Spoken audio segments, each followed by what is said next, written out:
If you've ever kind of gone out on your own to do something new, a new idea, express yourself, share an opinion, tweet something that's a little bit questionable, you know that you're going to get some backlash for it, stand up to a bully, then you know that in any one of those cases, really the difference sometimes for the leader is, do you feel like anyone supports you?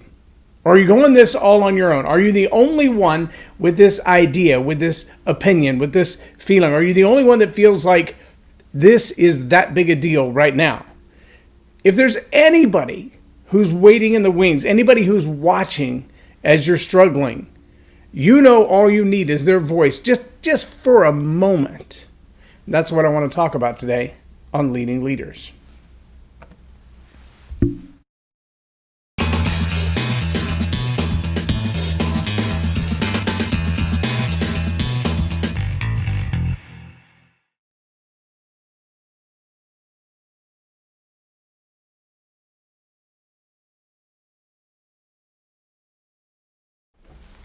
I'm J Loren Norris with Leading Leaders podcast. And maybe you've seen it. It's been 10 or 12 years now. There was a big gathering. They called it the Sasquatch dance, I guess. And it's kind of making the rounds again in various forms of social media. But you can look it up on YouTube. And what you'll see is this giant event where lots of people are outdoors for an outdoor festival. And off in the distance, there's a girl singing. And one guy stands up in the field and he kind of dances like that inflatable air dude where his arms and his legs are just kind of going all, well, the inflatable guy only has one leg, but they're all flopping around and really not any rhythm to his dance. He's just kind of out of control. And he dances through probably, a minute or two by himself looking around. And there's nobody dancing but him. Just him. But after about a minute or two, one person jumps up and joins him. And now there's two people dancing like the inflatable stick man. And then by the end of the song, the whole field is dancing. Hundreds of people have joined in to this one lonely person dancing.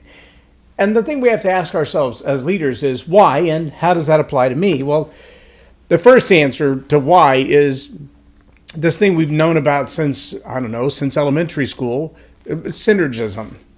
One person won't be a bully, but two people will be more than twice the bully. One person might have a negative opinion about you, but if they can gossip and rumor and stir up the drama mill, then what you get is not one person's opinion, but you get it magnified exponentially by however many other people they can bring in. And it's not just addition or multiplication, it's exponential increase. The old saying of synergy is one thief or crook or bad guy might steal from one house. But they're even going to be reluctant to do that because they know they're going to meet resistance. So they're a little bit standoffish about, even if their desire is to steal the stuff out of your house, they're a little standoffish about doing it. But if there were two criminals involved in doing it, not only will they break into that house boldly, they might break into 5 or 10 or 12 houses because synergy isn't an adding mechanism and it isn't a multiplier. It's exponential in the impact that it has. Well, as a leader, we need encouragement. And I want you to know that as a leader, when you're stepping out on the edge, when you're innovating new ideas, when you're doing things that haven't been done before, when you're asking a group of people to move in a certain direction, sometimes the challenge is feeling like you're all alone. And you know you're going to meet resistance, and you know you're going to find obstacles, and you know some people are going to push back on your ideas, and you know some people are going to badmouth your ideas, and really all you need is that one person to step in behind you for synergy. You need someone to say, I agree, I'm all in. Now, the beauty of that is, again, we can look back in history. I think Jonathan and his armor bearer were probably the two best. The two of them faced down 10,000 trained soldiers with one sword and one shield. Why? Because Jonathan said, I feel like this is what I'm supposed to do. And his armor bearer said, I'm in. I'm all in. Imagine if the Wright brothers had been a Wright brother, had only been one. Would one of the Wright brothers have accomplished as much as the two of them together with the synergy building their ideas? Think of all the things in the history of the world where one person came up with an idea, but others supported them, poured into the idea. Maybe it was financially. Maybe it was just the support of a spouse. Maybe it was the encouragement of a small crowd behind them.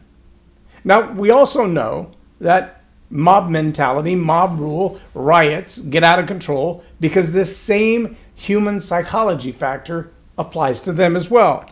When a leader stands up with a bad idea to do bad things, to damage something, to burn down a building, to tear down a building, it only takes one or two voices from the back to encourage them to do what might be wrong. It also only takes one or two people to get involved in them, and suddenly the bad action is massive destruction.